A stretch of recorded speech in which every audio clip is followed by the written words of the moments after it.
गोपाळ बाबा यांच्या चरणी नतमस्तक म्हणून सर्व श्रोते मायबाप या ठिकाणी वाचक सूचक एकापेक्षा एक जमलेले आहेत. मी काही सांगणार नाही. कधी कधी मला उपस्थित आहे का नाही. नरकोडे महाराज, तोंडे महाराज, पोकळीचे महाराज तर भिजत आले. छगन महाराज, हे शेळके महाराज, आपले चोंडीवन मुंडे महाराज आले. कौडगावून आमचे काही महाराज आले. सगळ्याच्या चरणी नतमस्तक होऊन कथेचा अनुसंधान असं आहे. कोण कोणाला कथा सांगते. प्रभू रामचंद्राला जटायू पक्षी सांगतोय. दोघांची भेट झाल्यानंतर काही गोष्टी आपण सुद्धा सांगतो. लग्नात कुठंतरी सुख दुःखाच्या टायमाला आपण भेटल्या जातो आणि पहिले आपल्या ओळखी असतात, आहे का नाही मला. पहिले ओळखी असतात पण हे नातं होतं माहित नसतं. लग्नाला आल्यानंतर आपण चौकशा करतो का नाही. तुम्ही कसं काय आला तिकडं कोणी कोण, मग ते आपल्याला सांगते आमच्या मावशीचा मुलगा आहे, मावशीच्या मुलाची ती मुलगी, त्याच्यामुळे हे असं दोघांची भेट झाली आहे. कोणाची? जटायूची, रामाची. आणि त्यावेळेस जटायूला सांगावं लागलं आमची उत्पत्ती कुठून झाली, कशी झाली, कोणाचं कोण आहे, कोणी कोणाला फसविलं. आणि त्याच्यामुळे हे सर्व कथा या ठिकाणी सांगावं लागले. आणि सर्व या ठिकाणी चांगल्या अशा प्रकारचं नियोजन आहे.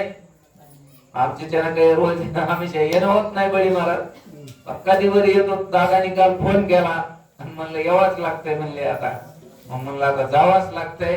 तिकडे जेवारी वाळ वाचलेली तशीच आहे, गडबड रानात तसंच आहे. आणि आलोत रामायणाला. असं सुंदर कथा या ठिकाणी आणि ते कथेचा अनुसंधान अशा प्रकारचं चालू आहे. आता हे सापाली मिळून दिलं नाही, आम्रत मिळून दिलं का. थोडं राहील, 10 वेळा राहिले, 5 मिनिटात संपून टाकू आपण. अमृत स्वादाची फुली दर्भताची ताची व्हायची रही एकी काकुळती उरली शेकला विधी निज कपटे.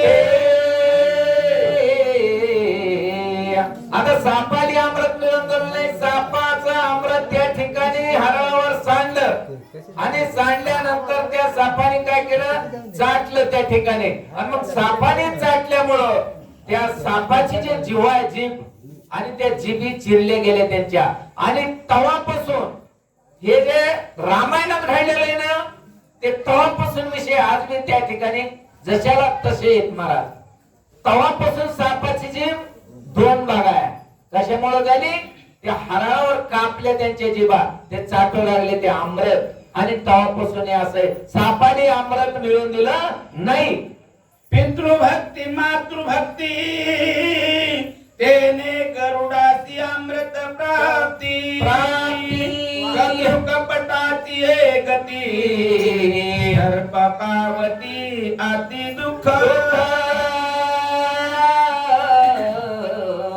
आता कपट केलंय कोणी, कद्रूच्या मुलाने कपट केलंय.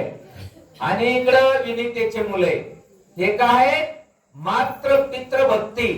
आणि यांच्यामुळं त्यांना ते अमृत काय झालं, प्राप्त झालं. भक्ती केल्यामुळं प्राप्त होतंय असं नात्रायला या ठिकाणी सांगितलंय. आणि त्याच्यामुळे भक्ती करावी लागते असा भक्तीचा महिमा या ठिकाणी सांगितलेला आहे. सद्भावे भगवत प्राप्ती सद्भावे अधोगती भगवत भक्ता सुख प्राप्ती दुःख प्राप्ती अभक्ता. आणि दुःख प्राप्ती कोणाला होती, अभक्त. ज्याच्याकडे भक्ती